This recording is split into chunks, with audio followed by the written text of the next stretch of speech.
पहले से अधिक मेजॉरिटी के साथ इस बार बीजेपी लेड एनडीए की गवर्नमेंट यहाँ पर बनने जा रही है। रिजर्वेशन समाप्त करने का प्रश्न ही नहीं खड़ा होता। ये सारी विपक्षी पार्टियां देश की जनता को गुमराह करके उनका समर्थन हासिल करना चाहती हैं। मैं भारतीय जनता पार्टी के एक वरिष्ठ नेता होने के नाते मैं कहना चाहता हूँ कि 2024 में भी वो भारत के प्रधानमंत्री बनेंगे और 2029 में भी वो भारत के प्रधानमंत्री बनेंगे। देखिए, जितने भी पॉलिटिकल एक्सपर्ट्स हैं और जितनी भी सर्वेक्षण एजेंसियां हैं इस बात का दावा कर रही हैं कि इस बार भी पहले से अधिक मेजॉरिटी के साथ इस बार बीजेपी लेड एनडीए की गवर्नमेंट यहाँ पर बनने जा रही है। 400 का संकल्प जो हम लोगों ने निर्धारित किया है बीजेपी नेतृत्व की एनडीए का, उस 400 के लक्ष्य प्राप्त करने की ओर हम तेजी के साथ आगे बढ़ रहे हैं। सर, उन्होंने उसी वार्ता में एक बात और बोली कि अगर भाजपा कल को वापस आती है सरकार में तो रिजर्वेशन खत्म हो जाएगा, संविधान खत्म हो जाएगा और जो इलेक्शन का प्रोसेस ये भी खत्म हो जाएगा। रिजर्वेशन समाप्त करने का प्रश्न ही नहीं खड़ा होता। चूंकि भारत के संविधान में धर्म के आधार पर रिजर्वेशन का कोई प्राविजन नहीं है, इसलिए धर्म के आधार पर कोई भी आरक्षण नहीं होगा। और जो आरक्षण की व्यवस्था चल रही है वह आरक्षण की व्यवस्था यथावत चलती रहेगी। इसे केवल मैं नहीं कह रहा हूं, बल्कि हमारे देश के प्रधानमंत्री ने स्वयं इस बात को लेकर जो है देशवासियों को पूरी तरह से आश्वस्त किया है। ये सारी विपक्षी पार्टियां देश की जनता को गुमराह करके उनका समर्थन हासिल करना चाहती हैं। मेरा यह मानना है कि सार्थक राजनीति यदि की जा सकती है तो केवल और केवल सच बोलकर सार्थक राजनीति की जा सकती है। और बराबर अब तक इन लोगों ने देश की जनता को गुमराह करके उनका समर्थन हासिल करने की इन लोगों ने कोशिश की है। और मैं ये भी कहना चाहता हूँ, विश्वसनीयता का संकट, क्राइसिस ऑफ क्रेडिबिलिटी भारत की राजनीति में पैदा करने के लिए कोई जिम्मेदार है तो यही लोग जिम्मेदार हैं, कांग्रेस और उनके सहयोगी। और भारतीय जनता पार्टी देश की अकेली पॉलिटिकल पार्टी है जो कुछ भी है इलेक्शन मैनिफेस्टो में हम लोगों ने कहा है अक्षरशः गवर्नमेंट बनने के बाद उसे पूरा किया है।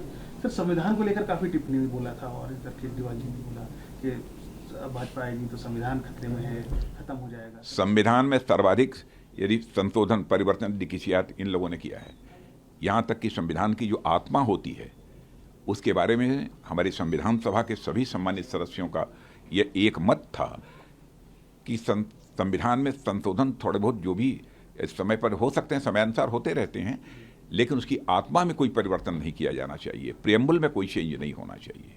अब संविधान के प्रियम्बल को कहा है यह संविधान की आत्मा है, उसमें ही चेंज करने का काम 76 में भी किसी ने किया है तो कांग्रेस की गवर्नमेंट ने किया है। इंदिरा जी उस समय भारत की प्रधानमंत्री थी। अनावश्यक बेबुनियाद और निराधार इस प्रकार के आरोप हमारी सरकार का हमारी पार्टी के ऊपर चस्पा करने की कोशिश कर रहे हैं या केवल देशवासियों को गुमराह कर रहे हैं। सर, केजरीवाल जी ने पीएम को लेकर उसमें क्या बोलना चाहेंगे? क्या कहा उन्होंने? सर, एज को लेकर कुछ बोला, कभी बदल जाएंगे, ये सब टिप्पणी। एज को लेकर 75 के बाद वो हो जाएंगे, ये इस तरह की टिप्पणियां करेंगे। मेरी बात आप सुन लो। आप इस समय मैं भारतीय जनता पार्टी के एक वरिष्ठ नेता होने के नाते मैं कहना चाहता हूं कि 2024 में भी वो भारत के प्रधानमंत्री बनेंगे और 2029 में भी वो भारत के प्रधानमंत्री बनेंगे। मैं समझता हूं कि इससे ज्यादा और स्पष्ट रूप से और कोई दूसरी बात नहीं कही जा सकती। इसके बारे में तो सोचा भी नहीं जा सकता। जिस व्यक्ति ने अंतर्राष्ट्रीय जगत में भारत की प्रतिष्ठा को बढ़ाई हो, जिस व्यक्ति ने देश की अर्थव्यवस्था को मजबूत किया हो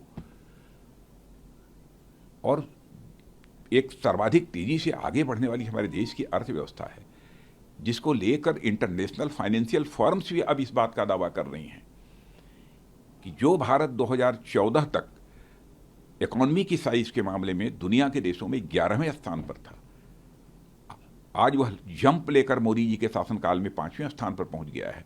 2027 आते आते वह दुनिया के देशों में तीसरे स्थान पर होगा। यानी अमेरिका और चाइना के बाद भारत होगा अर्थव्यवस्था के आकार की दृष्टि से भी यदि हम देखें तो। यानी भारत तो बड़ी तेजी के साथ विश्व की महाशक्ति बनने की ओर तेजी से आगे बढ़ रहा है। अगर हम महाशक्ति बनना चाहते हैं तो किसी को धमकी देने के लिए महाशक्ति नहीं बनना चाहते। हम महाशक्ति यदि बनना चाहते हैं तो विश्व कल्याण के लिए। तो हमारे देश के ऋषियों और मनुष्यों ने वसुधैव कुटुंबकम का संदेश सारे विश्व को दिया है, क्योंकि हम भारत की सीमा में रहने वाले लोगों को ही अपने परिवार का सदस्य नहीं मानते हैं, बल्कि पूरे विश्व की धरा पर रहने वाले लोगों को अपने परिवार का सदस्य मानते हुए ही हमारे ऋषियों और मनीषियों ने वसुधैव कुटुंबकम का संदेश दिया है। और धर्म के आधार पर भी भेदभाव का प्रश्न ही नहीं खड़ा होता। चाहे हिंदू हो, मुसलमान हो, ईसाई हो, यहूदी हो, जो भी भारत का नागरिक है वो सभी हमारे परिवार के सदस्य हैं।